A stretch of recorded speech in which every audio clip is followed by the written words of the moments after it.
अस्सलाम वालेकुम एवरीवन, आप सबको मेरी तरफ से रमज़ान बहुत बहुत मुबारक हो।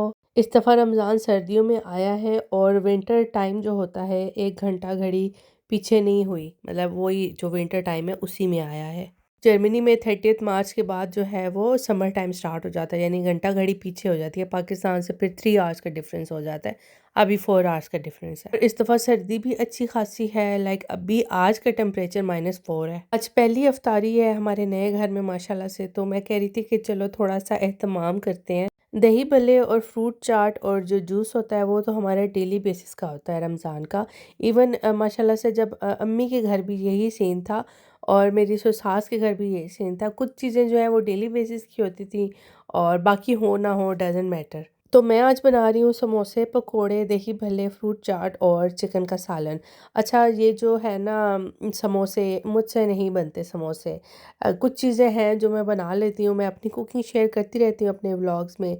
समोसे वो चीज़ें हैं ना जो मैं हर दफ़ा मोटिवेट होती हूँ, हर दफ़ा ट्राई करती हूँ और एट द एंड मैं गिव अप कर देती हूँ, क्योंकि इतने सालों में मुझे अभी तक समोसे बनाने नहीं आए।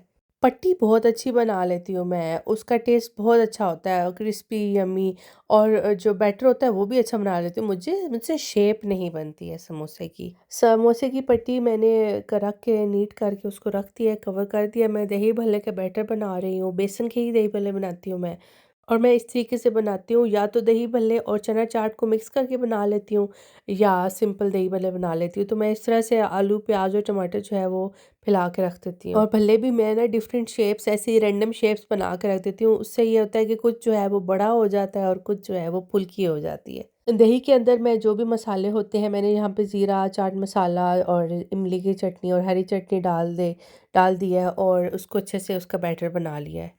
और अब मैंने उस दही को इसके ऊपर ऐसे रख दिया है। मैं मिक्स नहीं करती हूँ, मैं इसी तरीके से बनाती हूँ। जो थोड़ा बहुत रह जाता है ना जहाँ पे नहीं होती दही, वहाँ पे मैं थोड़ा सा दूध इसके अंदर मिक्स करके डाल देती हूँ।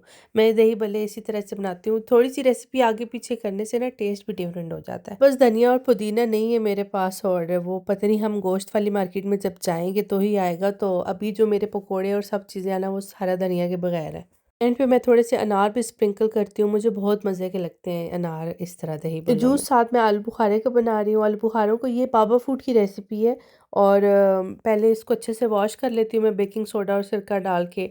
फिर इनको बॉईल करने रख देती हूँ बीच में चीनी डाल के, और फिर इसका जूस बना लेती हूँ। वो बाबा फूड की पूरी रेसिपी अगर किसी ने डिटेल से देख। समोसा का मसाला अब रेडी कर रही हूँ। सिंपल सा मसाला बनाया है, कोई इतना ख़ास नहीं। बीच में थोड़ी सी गाजर ऐड की है, प्याज ऐड किए हैं, और ग्रीन प्याज जो होता है, सब्ज़ प्याज, वो ऐड किया, स्प्रिंग अनियंस और साथ मसाले और बीच में आलू। मैं जितनी मर्ज़ी कोशिश कर लूँ मुझसे नहीं बनते समोसे, और अभी भी मैंने ट्राई किया है, लेकिन बस पता नहीं समोसा बनते बनते क्या बन जाता है। ये वाला तरीका मुझे थोड़ा सा आसान लगा। आई थिंक अब मैं अपने जो अगले समोसे हैं वो इसी तरीके से बनाऊंगी, क्योंकि मेरे ख्याल से ये कुछ ना कुछ बेहतर शेप बन गई है अब। चलो टेढ़े मेढ़े जैसे भी बने हैं, हमें समोसे पसंद होते हैं तो शेप इगाल होती है, क्योंकि टेस्ट मज़े का होता है। चलो पकोड़े भी मेरे इधर तैयार हो गए थे, और मैं बहुत सब कुछ ना जल्दी जल्दी में कर रही थी, क्योंकि मैं 3 बजे किचन में आई थी और 6:11 पे रोज़ा खुलना था। तो सब कुछ मैं बहुत जल्दी जल्दी कर रही थी और टाइम तो बस निकला ही जा रहा था। चिकन का सालन भी मैं रेडी कर दिया था, क्योंकि हम लोग रोटी साथ ही खाते हैं। मेरी अम्मी के घर भी यही सिस्टम था और मेरे ससुराल में भी यही सिस्टम था। हम लोग रोटी साथ ही खाते हैं, बाद में नहीं खाते। और नमाज हम लोग जो है वो पहले पढ़ लेते हैं। आई नो ये टॉपिक थोड़ा सा सेंसिटिव है, हर किसी का अपना अपना ओपिनियन होता है। और लेकिन हम लोग को के घर में अम्मी अब्बू नमाज पढ़ के अफ्तारी का रोज़ा खोलते थे। टेबल सेटिंग की मुझे थोड़ी सी फिक्र थी, क्योंकि आप लोगों को तो पता ही हमारी रेनोवेशन चल रही है और अभी हमारा लिविंग रूम सेट नहीं है। तो ये लोग अभी से बूढ़े हो गए हैं, क्योंकि हमसे नीचे बैठा नहीं जाता। तो मैं कह रही थी कि कोई ऐसा सिस्टम हो, छोटा सा एक टेबल हो जिसकी हाइट इतनी ऊंची ना हो ना। मैं उज़ैर को बोल रही थी, उज़ैर या तो बाय कर लेते हैं या आप मुझे कोई जुगाड़ बना के दें। तो फिर ये हमारे पास डिलीवरी आई, हम लोगों ने किचन का फ्लोर ऑर्डर किया था, तो उसकी डिलीवरी इस तरीके से आई थी। तो मेरे पास एक अमेजिंग आइडिया आया। मैंने कहा वाह उज़ैर, हम इसको अपना ना टेबल बनाएंगे और रमज़ान के डेज़ में ऐसे यूज़ करेंगे। डेली बेसिस पे तो हम लोग लंच और ये वो इधर कर लेते थे, लेकिन मैं कह रही थी इफ्तारी का कोई माहौल होना चाहिए, कोई पता चलना चाहिए कि रमज़ान है, और मिल बैठ के हम लोग आराम से टेबल सजा के ऐसे खाना खाएं, ताकि हम लोग भी खुश हों और हमारी जो पाकिस्तान वाली मेमोरीज हैं, होम सिकनेस ना हो। तो उज़ैर ने मुझे इसकी अच्छी सी सैंडिंग कर दी थी, ये बिल्कुल ऊपर से स्मूथ हो गया था। फिर मैंने इसके ऊपर चादर शादर बिछाई, और जो मैं वूलवर्थ से, अगर आपने मेरा व्लॉग देखा है तो, जो डेकोर का सामान लेके आई थी वो फिर मैंने आहिस्ता आहिस्ता इस पे रखना शुरू किया। एंड वलिया वाज वेरी एक्साइटेड, उसका दिल कर रहा था इस पे जंपी जंपी करे, लेकिन मैंने उसको कहा, बड़ी मुश्किल से रोक के रखा, मैंने कहा नहीं जंपी।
रोटी भी मैंने साथ ही बना के रख दी थी, 2 छोटी-छोटी गोगियाँ बनाई थी, पूरी फुल रोटी तो नहीं खानी होती, लेकिन कैंडल्स हम लोगों ने रोज़ा खोल के जलाई थी, क्योंकि उससे पहले हमें बहुत जल्दी थी और हम भूल भी गए थे। उज़ैर सबसे पहले फ्रूट के साथ रोज़ा खोलते हैं खजूर खाने के बाद, और उसके बाद मैं जो हूँ अपनी अम्मी की तरह पहले रोटी खाती हूँ, क्योंकि रोटी बहुत ज़रूरी होती है रोज़ों में, ताकि आपकी जो कमज़ोरी आपको ना हो और कॉन्स्टिपेशन भी ना हो, वरना पकोड़े चीज़ें, ये जो सब चीज़ें, ये तो आप बाद में भी खा लेते हो। ये था मेरा आज का व्लॉग, आई होप आपको अच्छा लगा होगा। मिलते हैं इंशाल्लाह नेक्स्ट व्लॉग में। अपना बहुत सारा ख्याल रखना। ओके बाय, चाओ।